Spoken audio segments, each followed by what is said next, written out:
उपस्थित समोर असलेले सर्वच शोकाकुल कार्यकर्ते, सर्वपक्षीय कार्यकर्ते आणि नेते मंडळी, खरं तर अत्यंत दुःखद असा प्रसंग आहे आणि सगळ्यांच्या भावना मी मगासपासून ऐकतोय. 4 वाजता चालू झालेली ही सभा अखंडपणे रात्रभर चालू राहिली तरी दादांच्या आठवणी संपणार नाही असं हे वातावरण आहे.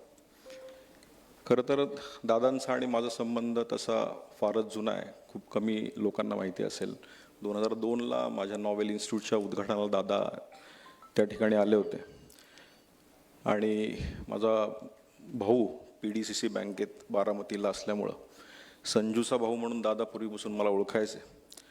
आणि ज्यावेळेस मी महामंडळाचा अध्यक्ष झालो दादांनी मला फोन केला आणि दादांनी फोन करून मला सांगितलं की 2 मिनिटं मला भेटायला ये. आणि मी मंत्रालयामध्ये दादांना भेटायला गेलो.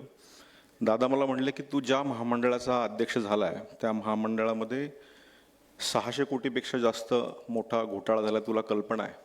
त्यामुळं त्या महामंडळाचं काम करत असताना अत्यंत चोख पद्धतीने कर आणि कुठेही सही करायच्या आधी 10 वेळा अधिकाऱ्यांची चर्चा कर.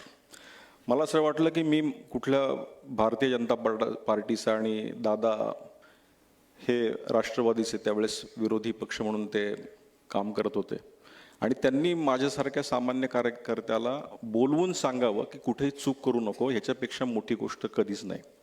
मी ज्यावेळेस या विधिमंडळामध्ये आमदार विधान परिषदेमध्ये झालो त्यानंतर दादा मला अमितऐवजी आमदार साहेब म्हणायचे. मी दादांना म्हणायचो की दादा आमदार साहेब म्हणू नका. नाही म्हटले, हे आता अमित तो आमदार झाला आणि त्या पदाला किंमत असते. आणि अत्यंत दुर्दैव की आदल्या दिवशी कॅबिनेट झाल्यानंतर मी माननीय मुख्यमंत्र्यांना भेटायला गेलो. त्या ठिकाणी दादाही आले होते आणि माननीय मुख्यमंत्र्यांना यायला वेळ होता म्हणून त्या ठिकाणी अनेक आमदार होते.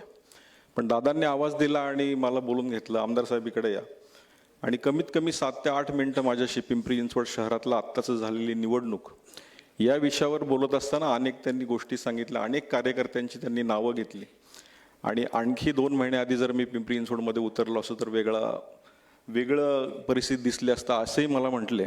आणि जाताना मला एवढंच म्हटले कार्यकर्ते आज येतात जातात, वाढत जातात. तुला काम करत असताना खूप चांगला देवेंद्रजींसारखा नेता तुला लाभलेला आहे, त्यामुळे त्याला कधीही दुखू नको, आयुष्यभर त्यांच्याबरोबर राहा. आणि सगळं करत असताना पहिली तब्येत, परिवार आणि कार्यकर्ते आपण जर जपले तर आपण आयुष्यात खूप पुढे जाऊ शकतो. हे दादांचे शब्द 1 दिवस आधी माझ्या कानावर येतात. दादा स्वतः बोलतात आणि सकाळी 8:45 वाजता फोन येतो. त्यामुळे तोही माझ्यासाठी प्रचंड मोठा धक्का होता. दादांचे अनेक गोष्टी मी ऐकल्यात, अनेक गोष्टी ऐकल्यात, वाचल्यात. मला असं वाटतं दादांचं विकासात्मक दृष्टी आणि दादांचं विकासात्मक केलेलं काम हे अख्ख्या महाराष्ट्राला माहिती आहे. त्यामुळं दादा म्हणजे विकासाचं चालतं बोलतं विद्यापीठ आहे असं म्हटलं तर वावगं ठरणार नाही. म्हणून येणाऱ्या काळामध्ये माननीय अजितदादांसाठी जे करायचे ते सर्व मिळून आम्ही 100% करू. कारण उद्याच्या पिढीला अजितदादांचं काम आणि कर्तव्य हे 100% कळलं पाहिजे. म्हणून येणाऱ्या काळामध्ये आपण सगळ्यांनी एकत्र येऊन अजितदादांविषयी ज्या काही गोष्टी ह्या शहरासाठी करायच्या त्या सर्व आपण करूयात. मी माझ्या वतीनं, माझ्या पिंपरी चिंचवडमधली सगळ्या शिक्षण संस्थेच्या वतीनं, भारतीय जनता पार्टीच्या वतीनं, त्याचबरोबर आपले महाराष्ट्राचे मुख्यमंत्री माननीय देवेंद्रजी फडणवीस यांच्या वतीनं दादांना भावपूर्ण अशी आदरांजली व्यक्त करतो. धन्यवाद.